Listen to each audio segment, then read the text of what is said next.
ল্যান্ডে যত প্রকার হচ্ছে মানে খাবার দেওয়া যায় আমাদের গাছের জন্য সেই রকমের একটা মিক্স প্লান্টেশন জন্য আমরা খাবারটা দিয়ে ল্যান্ড প্রিপারেশন করার জন্য 1 মাসের উপরে আমরা এটাকে রেস্টিং করে রেখেছি যাতে মাটিটা প্রিপেয়ার হয় গাছটাকে গ্রহণ করার জন্য। তো আজকে আমরা এটা মানে এটা কি নিয়ে আসছি, এটা যদি আপনি একটু বলতেন যে এটাকে আমরা এখন একটু আমরা যদি শুধু মাটি পেতাম, এটা যদি বালি না থাকতো তাহলে যেরকম ল্যান্ড প্রিপারেশন ছিল ওইটাতেই চলতো। যেহেতু প্রচুর বালি, পুরোটাই বালি, সেটার জন্য আরও সাপ্লিমেন্টারি হিসাবে আমরা এটা একটা জৈব সার মিক্স তৈরি করে রাখা হচ্ছে। এর মধ্যে আছে খোল আছে, কেঁচো সার আছে, চিটাগুড় মধ্যে ছিটাই দেবে, পানির সাথে মিক্স করে এবং মাটি দেবে ভালোভাবে। এই মিক্সড করে এটাকে রেখে দেওয়া হবে প্রিপারেশনের জন্য। আমরা যখন গাছটা লাগাবো প্রত্যেকটা গর্তে গর্তে যে মাটিটা উঠবে সেটা সাথে আবার এটা মিক্সড হবে। এটা সাধারণত গাছ লাগানোর ক্ষেত্রে যেটা দেওয়া হবে সেটা আবার দেওয়া হবে।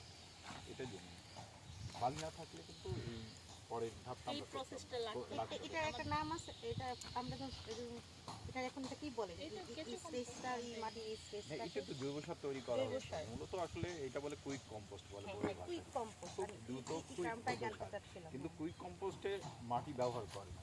মাটি ব্যবহারটা করলে পরে এইটাতে অনেক বেশি মাইক্রো যোগ হয়ে যাবে এবং এখানকার মাটি যেহেতু ব্যবহার করবে সেহেতু এইটার একটা কম্বিনেশন তৈরি থাকবে গাছ সাথে একটা মাটি খাবার। আমি যদি একটু প্রসঙ্গক্রমে বলি আর কি, দেলোয়ার ভাই প্রসঙ্গক্রমে যদি বলি, এই গোবরটা কিন্তু আসলে এই এই কুইক কম্পোস্ট যেটা, এটা কিন্তু মানিকগঞ্জ থেকে আনা হয়েছে একটি কারণেই। এটি হচ্ছে আমাদের দেশি গরুর, আমরা সবাই জানি যে আমাদের দেলোয়ার ভাই ওনারা প্রাকৃতিক কৃষি চর্চার একটা কেন্দ্র আছে মানিকগঞ্জকে কেন্দ্র করে। তো এটার উদ্দেশ্য হচ্ছে সব আমাদের দেশীয় যেই ইভেন এই কেঁচোটা যেন দেশি কেঁচোর এখানে একটা ইয়ে হইতে পারে, কালচার হতে পারে, প্রজনন হতে পারে, সেই জন্য কিন্তু এই কুইক কম্পোস্টটা ওই অঞ্চল থেকে আনা হয়েছে এবং এর মধ্যে কেঁচোগুলো দেশি কেঁচো রয়েছে। আমরা ভার্মি কম্পোস্ট কিন্তু যেটা ব্যবহার করেছি একদম দেশি কেঁচোর যে ইয়েটা সেটা দিয়েই করা।